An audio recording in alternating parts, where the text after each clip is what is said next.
सुनहरी मछली। एक दिन समुंदर से एक मछली तीरते तीरते तालाब आ गई। वो बहुत अनोखी थी।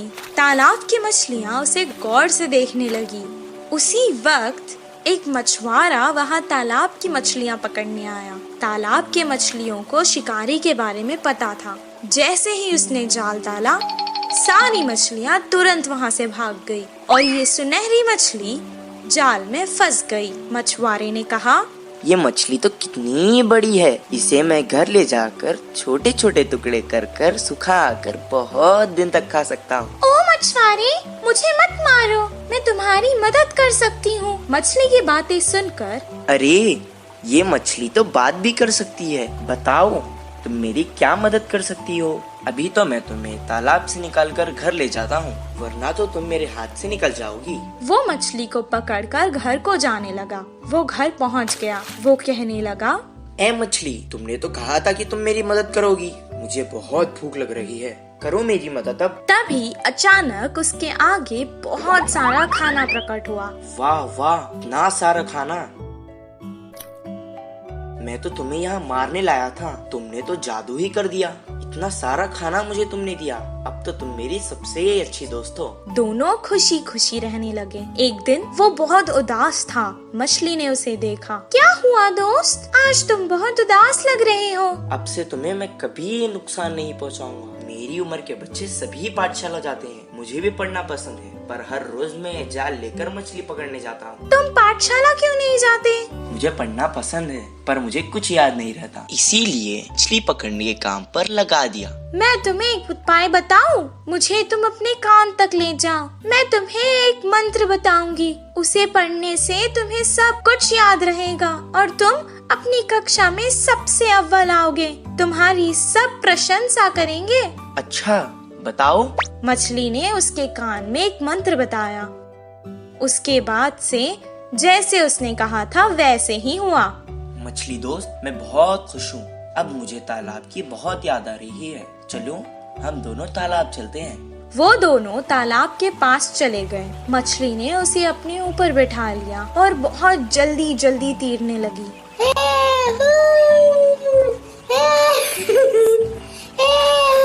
और उसने सारे तालाब की सैर करवाई उसे। सबको देखकर वो बहुत खुश हुआ। जब उसका मन भर गया, वो वापस घर जाने लगा। मछली ने कहा, दोस्त, तुम अकेले ही क्यों जा रहे हो? मुझे भी अपने साथ ले जाओ। मैं जितना खुश पाठशाला में होता हूँ, आज मैंने देख लिया कि तुम उतना ही खुश तालाब में होती हो। मैं तुम्हें तुम्हारी खुशी से दूर नहीं कर सकता, इसीलिए मैं तुम्हें यहाँ छोड़कर जा रहा हूँ। मैं वापस जरूर आऊँगा दोस्त। इस कहानी से हमें ये शिक्षा मिलती है कि जिस काम में हमें खुशी मिलती है वही काम करना चाहिए और जहाँ रहने में खुशी होती है वही रहना चाहिए। कौवे की चालाकी। एक जंगल में दो बड़े बड़े पेड़ पास पास थे। एक पेड़ पे कौवे घोंसला बनाकर रहते हैं तो दूसरे पेड़ पर कबूतर रहते थे। पूरा दिन खाना ढूंढते हुए शिकार के लिए भागते थे। शाम ढलते ही अपने अपने स्थानों पर विश्राम करते थे। कौवे के समूह में एक अति आलसी कौवा रहता था। वो उठना ही देर से उठता था। बाकी सारे खाने के लिए बाहर जाते हैं तो ये कहीं ना जाते हुए पेड़ पे ही आराम से रहता था। कुछ ही देर में वो सारे खाना लेकर खाते समय उनमें मिलकर छीन के खाता था। ऐसे उस दिन उनके लाई हुई खाने को समेटकर कौवे एक तरफ और कबूतर एक तरफ समूह में आकर खाते हैं। तो कौवे हर समय झगड़ते हुए अपने अपने बल से आहार लेते थे। कबूतर तो सब मिलजुल कर रहते थे, बिना किसी झंझट के एक सामान बांटकर खाते थे। उन कबूतरों की एकता देख आलसी कौवे ने सोचा कि आहा, उन कबूतरों को तो देखो कितने अच्छे हैं और हमारे देखो कैसे हैं। छी, अगर जन्म लेना ही है तो शेर की तरह लेना चाहिए या फिर कबूतरों की तरह लेना चाहिए। बोलकर बहुत ही उदास हुआ। कुछ देर सोच में पड़ गया और चालाकी से एक चाल चली। कपड़ों को रंग डालने वाले के घर जाकर सफेद रंग में डूब के उठा। उसके बाद अपने आप को शीशे में देखकर उछलने लगा। देखने के लिए कितना सुंदर हूँ, कोई भी मुझे कबूतर ही सोचेगा और कबूतरों के साथ अच्छे से गा सकूंगा।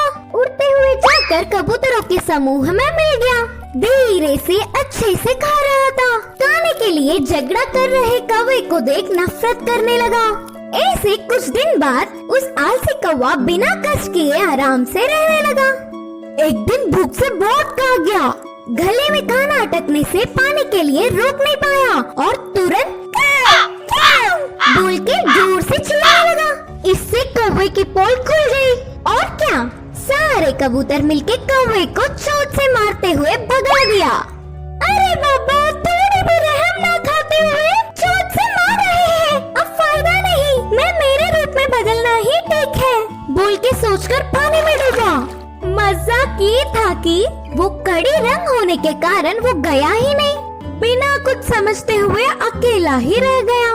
अब देख देख के भूख ना सह पाते हुए आखिर में कौवे के खाना खाकर उनके समूह के पास चिल्लाते हुए आया। वो कोई अजनबी पक्षी है समझकर सारे कौवे एक होकर उसे भगा दिया। उस आलसी कौवे की चाल विफल होकर उसके लोग भी आने नहीं देने से आखिर में अकेला रह गया। इस कहानी की नीति है कि बाजू वालों के लिए भागने से अच्छा हमारे लोगों से खुश रहे। जादुई बिजली। एक गांव में रामू, सोनू और मोनू नामक 3 दोस्त रहा करते थे। रामू एक किसान था, वो खेत में काम करके खुश रहता था। सोनू एक दूध वाला था, मोनू एक दुकानदार था। एक दिन तीनों दोस्त शहर को कुछ काम से गए। काम पूरा होने तक शाम हो गई। शाम को जब वो लौटकर गांव वापस जा रहे थे, उनको जंगल पार करके वापस जाना था। अचानक आसमान में बादल आ गए। कुछ देर तीनों दोस्त एक दूसरे से मशवरा करने लगे, फिर आगे चलते रहे। अचानक बादलों में बिजलियां कड़कना शुरू हो गई। वो डर गए। सोनू ने कहा, बाप रे, बिजली को देख रहे हो? लगता है आज तो हम जंगल में ही फंस जाएंगे। हाँ हाँ, सही कहा तुमने। आज तो ऐसे ही लगता है। बहुत रात हो चुकी है, अब हमें आगे नहीं जाना चाहिए। हम जंगल के बीचों बीच है। अब अगर हम आगे जाएंगे तो भी खतरा है, पीछे जाएंगे तो भी खतरा है। इससे बेहतर है हम आगे चले जाएं। इतना कहकर वो बैलगाड़ी आगे चलाने लगा। थोड़ी दूर जाते ही जोरों की बारिश शुरू हो गई। जंगल में बहुत ज्यादा अंधेरा था और ऊपर से तेज बारिश और बिजलियां कड़क रही थी। ये सब देखकर वो डरने लगे। अचानक उनकी बैलगाड़ी के सामने एक बड़ा सा पत्थर आ गिरा। तीनों बैलगाड़ी से उतर गए और एक पेड़ के नीचे रुक गए। मैंने तो पहले ही कहा था वापस चले जाएंगे। सब देखो क्या हो गया। तुमने रामू की बात मानी ना, ऐसे ही होना था। पेड़ के नीचे खड़ के वो बारिश के कम होने का इंतजार करने लगे। आसमान से एक बहुत बड़ी बिजली उनके आगे खड़कने लगी। जंगल में बहुत ज्यादा अंधेरा था और ऊपर से तेज बारिश और बिजलियां भी कड़क रही थी। ये सब देखकर वो डरने लगी। उन्हें समझ आ गया था कि ये सब कुछ किसी दुर्घटना की ओर इशारा है। मुझे लगता है कि भगवान में से हम तीनों में किसी एक को सजा देना चाहता है। अब पता नहीं वो हम तीनों में से कौन है। ऐसा ना हो, मुझे लगता है भगवान हम में से किसी पापी को सजा देना चाहता है। अब पता नहीं वो हम तीनों में से कौन है। ऐसा ना हो किसी एक के कारण हम तीनों को सजा मिले। मैंने आज तक कोई पाप नहीं किया। मैं जाकर उस बिजली के आगे खड़ा हो जाता हूँ। अगर मैं पापी हूँ तो मुझे सजा मिलेगी। जैसा उसने कहा था उसे कुछ नहीं हुआ। वो वापस पेड़ के नीचे आकर खड़ गया। मोनू भी अपने मन में सोचने लगा, उसने तो कभी कोई पाप नहीं किया था। सोनू की तरह वो भी बिजली के आगे खड़ गया, उसे भी कुछ नहीं हुआ। अब रामू की बारी थी। वो सोचने लगा कि बाकी दोनों तो बच गए, अब भगवान को उसे ही सजा देनी होगी। लेकिन उसने भी तो कोई पाप नहीं किया था। वो डरते डरते बिजली के आगे खड़ गया। तभी अचानक बिजली वहां से पेड़ की तरफ चली गई और पेड़ के ऊपर गिर गई। पेड़ जल गया और उसके नीचे खड़े सोनू और मोनू मर गए। रामू को कुछ देर तक समझ ही नहीं आया कि आखिर हो क्या रहा है। दोनों दोस्तों की मौत पर वो बहुत दुखी हुआ और रोने लगा। हे भगवान, ये क्या हो गया? अगर अब मैं इन दोनों के बिना गांव जाऊंगा तो गांव के लोग मुझे ही इनका मौत का जिम्मेदार समझेंगे और मेरी बहुत बेइज्जती होगी। इससे बेहतर है मैं यहीं अपने दोस्तों के साथ मर जाता हूँ। रामू बहुत देर तक रोने लगा और रोते रोते वो भी मर गया। और अचानक एक देवी आकाश से प्रकट हुई और वो रामू की अच्छाई से बहुत खुश हुई, इसलिए उसने तीनों को जीवित कर दिया। रामू, तुम बहुत अच्छे हो इंसान। रामू, तुम बहुत अच्छे इंसान हो। तुमने कभी कोई पाप नहीं किया है। और तुम्हारे ये दोस्त सोनू, ये जो दूध बेचता था उसमें पानी मिलाया करता था और दूध को बहुत महंगे दाम पर बेचता था। तुम्हारा ये दोस्त मोनू, ये जो व्यापार करता था, ये दुकान के सामान में मिलावट करता था और बहुत महंगे दाम पर बेचता था। तुम ही बताओ, क्या ये पाप नहीं? पर तुम बहुत अच्छे हो, सबकी मदद करते हो। तुमने ऐसे पापियों के लिए अपनी जान दे दी। मुझे अच्छा लगा।